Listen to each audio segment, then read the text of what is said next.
So hello everyone, कैसे हैं आप सभी लोग। जैसे कि आप लोगों ने बहुत प्यार दिया मॉक पेपर 1 को, प्रैक्टिस पेपर 1 को, तो ये आ चुका है आपके सामने प्रैक्टिस पेपर 2। तो आइए बिना टाइम वेस्ट करे स्टार्ट करते हैं। आपको याद होगा प्रैक्टिस पेपर 1 में भी हमने पैसेज नहीं किया था, यहां भी नहीं करेंगे।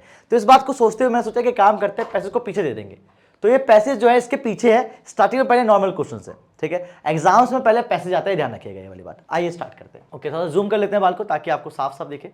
हम एक ही क्वेश्चन पे फोकस करेंगे, इसलिए इतना ज्यादा जूम कर रहा हूं मैं। क्या बोल रखा है, आपको बताना रीअरेंज करना है। ओके, कर देते हैं भैया, कोई डर रहे हैं क्या हम लोग उससे। The mental health benefit describe by the players in our studies support previously research in this area. Okay, the mental health the player study research benefits, the mental health benefits. ठीक है, मेरे को लगता है द मेंटल हेल्थ बेनिफिट्स तो होगा, मतलब P तो सबसे पहले है। पी कहाँ है? ओके, पी यहाँ, यही आंसर होगा भाई। द मेंटल हेल्थ क्या हो सकता है, कॉमन सेंस लगा रहा हूं मैं। द मेंटल हेल्थ बेनिफिट्स हो सकता है, the mental health the player the study research नहीं हो सकता ना। तो द मेंटल हेल्थ बेनिफिट ए लगा दिया, सिंपल सिंपल आंसर दिख गया मुझे। आगे बढ़ते हैं बाल को नेक्स्ट क्वेश्चन की तरफ। Warm oceans currents, okay, warm ocean का करेंट्स जो है, ओके, उसके बाद फिर travel north from the equator and the users in making sea ice growth difficult warmer and warmer water. ठीक है, तो मेरे को लगता है इसमें थोड़ा सा दिमाग लगाना पड़ेगा। The warm ocean current equator making या वार्मर करंट ट्रैवल होगा मेरे को लगता है। पी कहाँ है? पी इसमें है, लेकिन हम जल्दबाजी नहीं करेंगे बाल को, कुछ भी हो सकता है।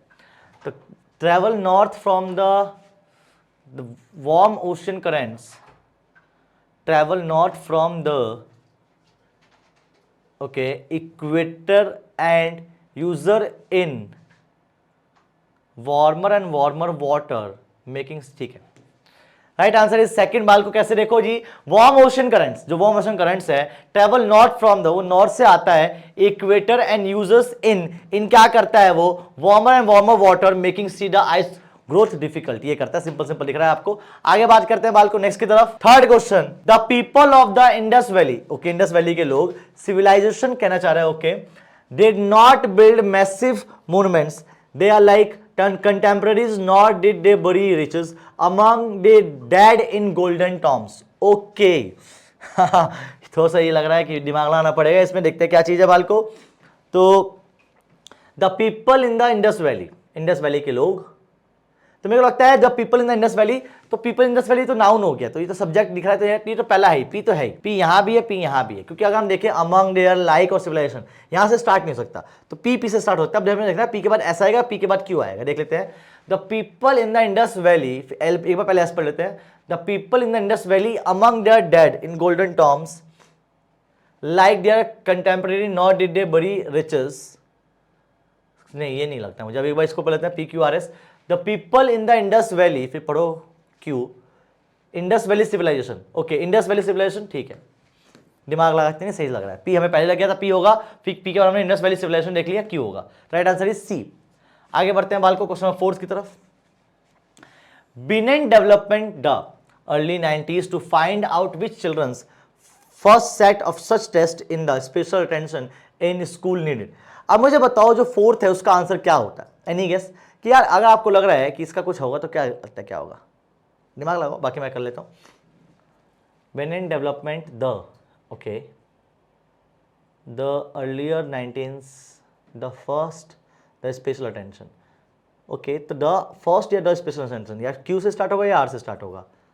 क्यू, ओके, अगर देखा जाए तो आर से तो स्टार्ट ही नहीं है कहीं, लेकिन क्यू से स्टार्ट है, तो हम एक बार क्यू पे रिस्क ले लेते हैं। एक बार बाल को ये पढ़ के देख लेते हैं, क्योंकि beneath development the early 90s the first set the special attention, तो क्यू और इसमें लगता है पी भी लग रहा है मुझे। ओके, द अर्ली हो सकता है ना, the early 90s find which children, पहले इसको पढ़ लेते, मुझे इस पर सबसे ज़्यादा लग रहा है।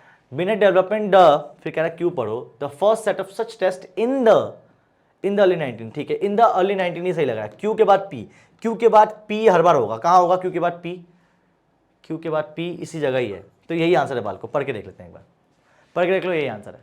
ठीक है जी, आई गेस क्लियर होगा क्यों है आंसर, कॉमन सेंस लग रहा है यहाँ पे। 5 से लेके 8 तक क्या क्वेश्चन आने वाले हैं, आपको बताना है ग्रामेटिकली कहाँ कहाँ करेक्ट है। ओके, ठीक है जी, क्या होगा वो देखना है आपको। तो पहला क्वेश्चन है, copper is the considered to be one of the first metals, okay, first metals क्या होगा? नहीं, ऑब्वियस उसी बात नहीं है, to the use by the humans. तो आपको बताना है इनमें से पांचवे का आंसर क्या है। क्या है भैया, one of the first metal, the most of first metals, one of the first metals, इनमें से ये नन इम्प्रूवमेंट, मेरे को लगता है one of the first metal तो नहीं होगा, the most of first metal ये तो बिल्कुल नहीं होगा, one of the first metals होगा, ठीक है, ये होगा वन ऑफ द, तो यहाँ पे द की कमी थी, one of the first metal, ठीक है जी, right answer is what, right answer is सी।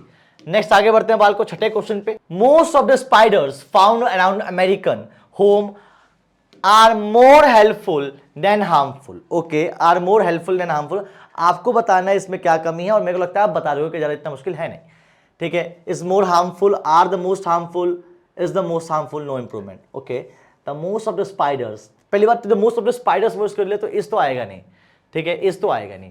अब यहाँ पे देखना है, most of the spiders found around Americans homes are more helpful than harmful, are the most helpful, most are the most क्यों होगा, मेरे को लगता है सही है यार, ये are more helpful, is more तो होगा ही नहीं, तो ठीक है यही है डी है बाल को, नो इंप्रूवमेंट, ये बिल्कुल सही लग रहा है मुझे, ठीक है जी। नेक्स्ट 7 पे बात कर लेते हैं बाल को, 7वां, the thermometer is very different of the one you use the last time. Okay, तो आपको बताना वन ऑफ द वन की जगह क्या होगा, 7वें में ऑफ द वन की जगह क्या होने वाला, देखने क्या चीज है। This thermometer is very difficult different from one of the one you use the last time, from the one, ठीक है, of one you, from a one, देखो एलिमिनेट कर लेते हैं, फ्रॉम अ वन तो है नहीं, ठीक है जी, अब from the one, of one, the thermometer is very different from, है ना, डिफरेंट ऑफ नहीं हो सकता ना, डिफरेंट फ्रॉम होगा, तो ये डिफरेंट फ्रॉम द वन, ठीक है जी। तो आपने वो वाला जो तुमने लास्ट टाइम यूज किया इसलिए डर आ गया, स्पेसिफाई की बात होगी कि उस वाले से अलग है तुम्हारे से, तो इसलिए आंसर क्या है 7th का ए। 8th बाल को, my father has diagnosis with abnormal growth of cell in colon, तो have diagnosis with, has been diagnosis with, had diagnosis with, या नो इंप्रूवमेंट। 8वें का आपको क्या लगता है क्या होगा, my father has diagnosis with abnormal growth of cells in colon, मैं फादर को हो गया ना, तो ऑब्वियस बात है जूझ रहे हैं वो, तो हैज बीन ही तो होगा, वो अभी भी झेल रहे हैं ना, कंटिन्यूअस टेंस, तो हैज बीन आएगा, right answer is what, B, has been, ठीक है, हैज के साथ बीन आ जाएगा, ठीक है जी। ये हो गया भैया आपको ग्रामेटिकल मिस्टेक्स। आप देख लेते हैं 9th से 12th तक क्या करना है आपको फ्रेजेस बताने हैं। Okay, phrase in the sense choose the most nearly similar. Okay, आपको बताना है क्या, आपको बताना है भैया सिनोनिम्स, क्या बताना है बाल को, आपको बताना है सिनोनिम्स। आइए देखते हैं क्या चीज है। Okay, ऑब्सनेस in the sense obnoxious, obnoxious मतलब क्या होता है, ऑब्नॉक्सियस होता है जब कोई इंसान बहुत ज़्यादा जो है लज्जित फील करे, बहुत ज़्यादा जो है घबराया हुआ फील करे, सोकल बहुत ज़्यादा जो है ऑफेंसिव फील करे, right answer is C, offensive, ठीक है। कॉर्डाइल, कॉर्डाइल मतलब क्या होता है भैया, कॉर्डाइल देखो बहुत बार हम लोग COR, जब भी ये वर्ड आ जाए कॉर्डाइल, तो C और R से एक वर्ड मिलकर बनता है, तो जब भी ये वर्ड है COR, तो इसका मतलब होता है ऑलमोस्ट कॉपरेशन, ऑलमोस्ट भाईचारे वाला, क्या होता है, ऑलमोस्ट भाईचारा। अब यहाँ पे एमिएबल मतलब भी होता है प्यारा, जो बहुत ज्यादा प्यारा फुल हो, तो इसका मतलब क्या होगा, कॉर्डियल इन द सेंस बहुत ज्यादा प्यारा इंसान, ठीक है जी। Next 11, flatter. ओके, फ्लैटर में आपको याद होगा काजोल मतलब भी वही होता है, फ्लैटर इन द सेंस किसी पे बहुत ज्यादा लाइन मारना, बहुत ज्यादा जो है फ्लैटर होना, कुछ को बहुत ज्यादा मक्खनबाजी करना, ठीक है। इसका काजोल भी होता है, उसका कमेंड भी होता है, क्या मतलब इसका, कमेंड मतलब भी वही होता है, बहुत ज्यादा फ्लैटर होना, और काजोल मतलब भी होता है, that is not Kajol, that is CAJOL, Kajol मतलब भी बहुत ज्यादा फ्लैटर करना होता है, ठीक है जी। आगे बढ़ते हैं, एनिग्मा। एनिग्मा ये बहुत ज्यादा यूज होता है, एनिग्मा मेरे को लगता है लास्ट ईयर भी आया था ये।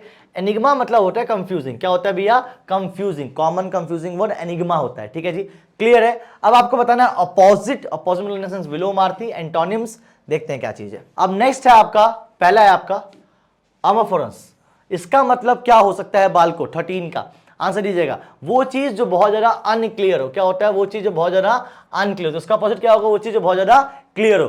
प्रोवोक, भैया बहुत ज्यादा लोग जिंदगी में बहुत ज्यादा प्रोवोक हो जाते हैं, प्रोवोक का मतलब क्या है, बहुत ज्यादा जोसाइड हो जाते हैं, बहुत ज्यादा उत्साहित होकर कोई चीज करते हैं, उसी का बोल क्या होगा, एलिविएट, क्या होगा जी, एलिविएट, इन द सेंस बहुत ज्यादा उत्साहित ना होना। नेक्स्ट इंट्रिंसिक मतलब क्या होता है बाल को, 15 इंस्टिंक्ट नेचुरल होता है, एक्वायर होता है, बेसिक होता है, रिटेयर होता है। एनी गेस इसका अपोजिट वर्ड क्या होगा, तो मैं आपको बता दूं, जिस चीज को अपनी जिंदगी से निकाल देते हो, जिस चीज की जो है आप रखते नहीं हो, उसको हटा नजरअंदाज करते हो, उसे बोलते हैं चीज। इसी का अपोजिट क्या होगा, एक्वायर करना, किसी चीज को अपने पास रखना, एक्वायर करना, ठीक है जी। नेक्स्ट पिवोटल, पिवोटल एक ऐसा वर्ड है जो आपने शायद ही सुना होगा, लेकिन इसका मतलब बड़ा इजी होता है। पिवोटल मतलब होता है इस चीज जो पहली बार या फर्स्ट टाइम यूज की होती है, वो लोग जो प्रायोरिटी सुना होगा आप लोगों ने, इन द सेंस पहला, सबसे पहला, तो pivotal in the sense priority वाला, इसका अपोजिट क्या हो जाएगा, सेकेंडरी, जो दूसरे नंबर पे होता है। ठीक है जी, आगे बढ़ते हैं। नेक्स्ट आपको बताना है substitute. Okay, one word substitution बताना है वाल को आपको। समथिंग दैट इज पॉइजनस और अनहेल्दी, ऐसी चीज जो बहुत ज्यादा पॉइजनस होता है, आप लोग भी खाते हो क्या, इट इज टॉक्सिक। टॉक्सिक मतलब क्या होता है, जहर। कुछ लोग टॉक्सिक बातें भी बोलते हैं, जहर उगलते हैं कुछ लोग। Next, commencement of adjacent words with the same letter. ठीक है, एक ऐसी चीज जो एक ऐसे वर्ड यूज किया जाए सेम लेटर में, सेम लेटर में बार बार वर्ड यूज किया जाए, उसे क्या बोलते हैं बाल को, एनी गेस, उसे बोलते हैं एलिट्रेशन। क्या बोलते हैं जी, एलिट्रेशन। याद होगा सी सम सो, तो सम सी 7, तो यहाँ पे एस एस एस बार बार रिपीट हो रहा है, क्या बोल रखा है, ऐसे वर्ड्स यूज करना जो एक जैसे यूज हो रहे हैं, एक जैसे साउंड यूज कर रहे हैं, कॉन्सोनेंट साउंड सेम हो, तो उसे बोलते हैं चीज एलिट्रेशन। नेक्स्ट, सर्कुलर बिल्डिंग और हॉल विथ अ डोम, एक ऐसा सर्कुलर बिल्डिंग जो हॉल टाइप में भी हो, डोम टाइप में भी हो। डोम शेप समझते हो ना, डोम शेप का मतलब क्या होता है, डोम शेप का मतलब होता है कुछ इस प्रकार का। तो एक ऐसी चीज जो डोम शेप की भी हो, कोई ऐसी चीज जो बहुत सर्कल में भी हो, उसे क्या बोलते हैं, उसे बोलते हैं राउटोंडा। क्या बोलते हैं, रोटोंडा। क्या रखना है, रोटोंडा इन द सेंस कोई चीज बहुत राउंड में हो और डोम शेप में भी हो। ठीक है जी, क्लियर होगा आई गेस। अब आपको बताना है इडियम एंड फ्रेजेस, मेरे को सबसे अच्छा लगता है ये। Red letter day, red letter day का मतलब क्या है, एक ऐसा दिन जो बहुत ज्यादा जो है हैप्पी हो, सिग्निफिकेंट हो, बहुत ज्यादा इंपॉर्टेंट डे हो। क्या बोलते हैं जी, रेड लेटर डे का मतलब क्या है, जो बहुत ज्यादा इंपॉर्टेंट डे हो, हैप्पी और सिग्निफिकेंट डे या इंपॉर्टेंट डे, और red letter day. Next, a bee in his bonnet, एक बी मतलब मधुमक्खी होता है, बी जो है अपने बोनेट में है, तो बी इज बोनेट में मतलब क्या है कि भैया कोई ऐसी चीज, देखो अब आपको पता है मधुमक्खी अपने छत्ते से बड़ा प्यार करती है, तो उसका मतलब क्या है कि एन ऑब्सेशन अबाउट समथिंग, किसी से बहुत ज्यादा ऑब्सेस हो जाना, ठीक है, उस चीज से बहुत ज्यादा लगाव हो जाना। Next, play second fiddle, play second fiddle का मतलब क्या है कि कोई दोहरा गेम खेलना, कोई दोहरेबाजी करना, इन सेंस क्या है, can not lead other peoples, कि भैया आप जो है किसी और को लीड करने नहीं जा रहे हो, दोहरा गेम खेल रहे हो आप। ठीक है जी, नेक्स्ट, ये हो गया भैया आपको बताना है choose the correct spelling word, आपको बताना है इनमें से मैग्निफिसेंट की स्पेलिंग किसकी सही है बाल को, इनमें से मैग्निफिसेंट की स्पेलिंग किसकी सही है, हाँ, तो सी एन नहीं होता, ये गलत है, ये भी गलत है,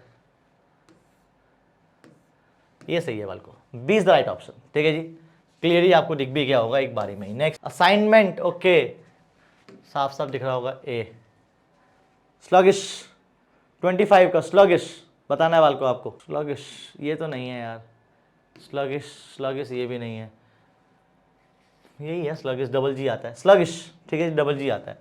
नेक्स्ट, 26 आपको fill in the blanks fill करना है। Okay, although Sudha had rose risen rising rises risen, तो बहुत सुबह बहुत जल्दी उठ जाती है, तो एनी गेस सब इसमें क्या होगा, हम लोग बहुत बार इसको इस्तेमाल करते हैं कि ये जो है बहुत जल्दी हो जाता है, इसमें क्या होगा, तो ऑल्दो सुधा हैड, अब जो ये भी याद रखिएगा यहाँ पे हैड आ गया है, तो हैड के साथ रोज तो होगा, राइजिंग होगा, ये तो नहीं हो सकता, राइज नहीं हो तो क्या होगा, रीजन, क्या होगा, बहुत जल्दी उठ जाती है, तो भैया ये हैड आ गया, इसलिए आ गया यहाँ पे रीजन। ठीक है, वर्ब की third form. Next, family court in the India are flooded dash cases of divorces. ठीक है, in cases, at cases, with cases या आफ्टर केसेस। 27 फैमिली कोर्ट में किस प्रकार के केसेस आते हैं, मेरे को लगता है कि बहुत ज्यादा जो है डिवोर्स के केस आते हैं, तो विथ केसेस, किसके साथ होगा जी, विथ केसेस। सी बिल्कुल सिंपल लग रहा है। आगे 28वां, I am going to Bhopal today and plan to dash tomorrow evening, कि भैया रिटर्निंग होगा, रिटर्न होगा, हैव रिटर्न होगा या रिटर्न होगा, कि भैया मैं अभी तो भोपाल जा रहा हूं, अभी तो अपन जा रहा है Bhopal,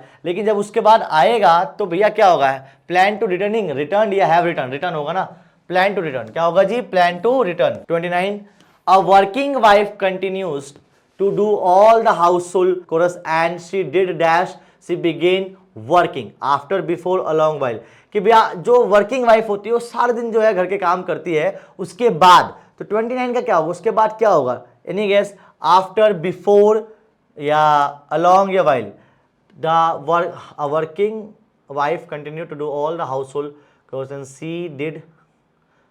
she began working, she did before she began working. ठीक है, अपने काम पे जाने से पहले वो घर के सारे काम निपटा देते, तो बिफोर आएगा, अपने काम पे जाने से पहले वो घर के सारे काम निपटा देते, ये कहना चाह रहा है ये।